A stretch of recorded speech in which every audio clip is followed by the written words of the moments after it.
interested in traveling as well. Does this mean that you get any kind of additional briefing since you're fourth in line in succession? I mean, is there anything that changes in the way that... No, I don't think so. I don't think anything will change. I've had access for 3.5 years now to just about everything. U.S. Secretary of State Mike Pompeo there. Well, for more on this, I'm joined now from Miami, Florida, via online Cisco WebEx by the Republican strategist Erol Morkoc. Erol, thank you very much indeed for joining us. What's known to you at this point about the condition of the President and the First Lady? Well, the great thing that I can report, and thank you for having me, is that the president's symptoms are currently mild. He woke up this morning and he spoke to Mark Meadows, who just gave a press briefing, and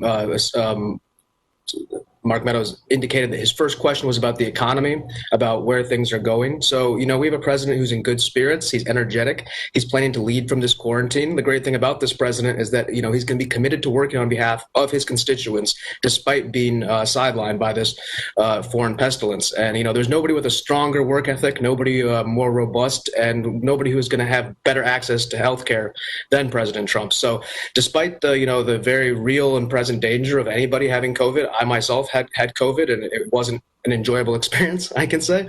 I certainly think that the president, as of all the reports coming out of my sources in the White House, as well as the publicly made statements recently, is that President Trump is in good health. Hope Hicks, the advisor, she seems like she's having a little bit more serious symptoms. And right now, thankfully, his children, especially Barron, is not testing positive. So we're going to see a lot of his surrogates coming out.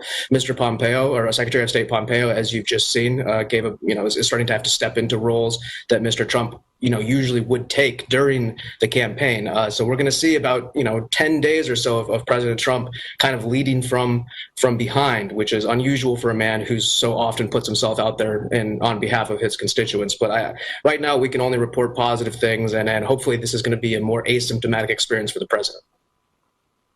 Well, of course, it's still early days, isn't it? I mean, we know that the British Prime Minister, for example, when he went in, he didn't really exhibit any symptoms after he caught it. And then later on, he ended up in the intensive care unit. But beyond that, I mean, all this is particularly remarkable given the way that Donald Trump has handled the coronavirus pandemic, downplaying it, saying that it could disappear on its own as if by magic, and then even more recently saying that the U.S. was turning the corner on this. What do you, as a Republican strategist, make of it all?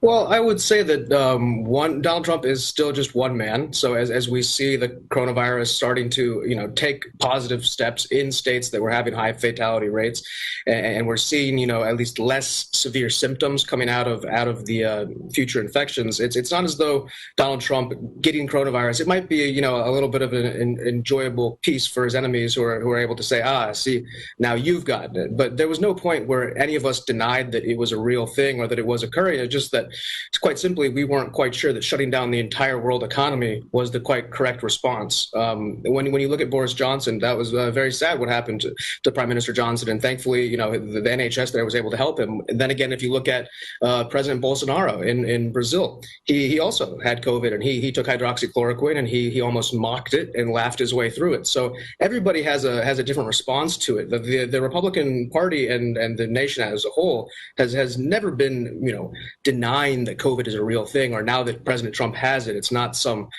gotcha moment for anybody. It's a sad situation, but thankfully with the increase in therapeutics and a vaccine right around the corner, and the incredible effort he's made using the Defense Protection Act to mobilize PPE providers as well as manufacturers of automobiles such as General Motors and Ford to build ventilators and other things, the American response as of today, October 2nd, 2020, is much more robust and able to cope with anything coming their way. So Donald Trump, certainly has tried to maybe downplay the severe pandemonium that might come around, as is his job as the executive branch, to be a leader. But now he's going to have to show the American people that not only is COVID something that they have to deal with, but it's something that he has to deal with. And every day he risks his own health to show his constituents that he's strong enough to support them in real life. This virus isn't going to stop his voice.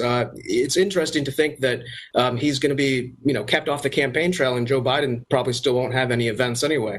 So in a lot of ways, it's going to be a referendum on Donald Trump's sort of doubling down that this virus is going to be a hindrance, and it's going to cause a lot of terrible, sad loss of life. But for the most part, for the majority of people, it's a very survivable, treatable, and containable situation. So that's what we're hoping for going forward. And I think his supporters are only going to rally behind him when they see a billionaire who could have sat in an ivory tower and watched this all play out actually come down on the ground. And he's been to 4 states in the last 5 days. He's been in New Jersey, Jacksonville, Norfolk, Virginia.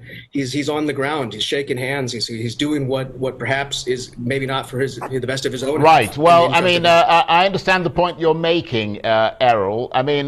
The fact is that he has been sending mixed messages out there. I mean, America, has the highest number of infections in the world. And to be clear, President Trump doesn't appear to have ever taken the wearing of masks and social distancing seriously. I mean, he's held massive rallies where most people, weren't wearing masks or socially distancing. I mean, surely all of that is going to be viewed in the context of this announcement, along with his handling of the virus and how this reflects on that. Well, I think just for a minute, I don't think anybody really believes the numbers that are coming out of China or India, or example, even Turkey today said they're sort of fudging their numbers in the interest of tourism. The United States is a very transparent country when it comes to these things, and the idea that 25% of the deaths are coming in the U.S. and not other places, it's a matter of record keeping. We have very robust record keeping. We have a very robust testing system, and because of that, couple that with a news media that isn't exactly on the president's side, if we want to be generous, there's a lot of mixed messages that are being conflated by a media that is very eager to show a situation that's been much more well managed than perhaps anybody can imagine, and much more transparent than any of the other major countries that have reported this. So I just don't know if it's going to play with the voters in a negative way, like you're indicating, because the voters who came to those rallies, the ones who were behind the president, obviously a lot of them had masks on, and if you pan the camera around, I will concede a lot of his constituents chose not to wear masks, and they just decided that was what they were going to do. It's not really in our Constitution that you can legislate whether or not somebody actually wears a mask around. That's what Joe Biden ran into when he tried to talk about having a mask mandate. Well, that sort of violates people's rights in this country, which is a contentious issue. I understand we have a very maybe unusual Bill of Rights compared to other places in the world, but his supporters and all that, yeah, there's going to be the optics. Yeah, people can laugh. It's a cruel thing to do, to laugh at a man who's put himself out there and got sick, but prepared for it. Whether or not that's going to cost him votes, I don't think so. I think people are going to see him out there and they're going to say, that's our guy. Okay, well, I mean, just tell us from your point of view as a Republican strategist, what might this mean for the running of the U.S. government? Because presumably Donald Trump has come into contact with a lot of people, including senators and congressmen, many of whom are running for re-election. I mean, this could very well spread through Washington's entire power structure, and we've got about a minute. Well, yeah, there is sort of the narrative going around that I've seen that's sort of amusing, that Donald Trump would be the ultimate super spreader. Donald Trump is the one who infected the entire Congress and infected the entire cabinet and everything. When in reality, I mean, this virus has been going around and people are in different positions, able to, hopefully not get it or at least isolate themselves. But what we have to look at is the surrogates who are going to go out there and start campaigning for him. You're going to see Mike Pompeo on the trail a lot. You're going to see his children going out there. You're going to see, other individuals kind of take a more forward role over the next maybe 10 days while Donald Trump, again, leads from the back. He's going to be giving out press conferences, I'm sure, coming up. And when you take it all into account, I really don't think that Donald Trump is going to be the one who infected the entire U.S. government.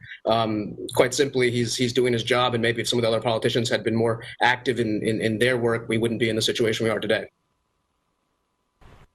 Thank you very much indeed. We really appreciate your taking the time to talk to us. Erol Morkoc is the Republican strategist, and he's talking to me from Miami, Florida. You're watching the Arise interview. Plenty more still ahead.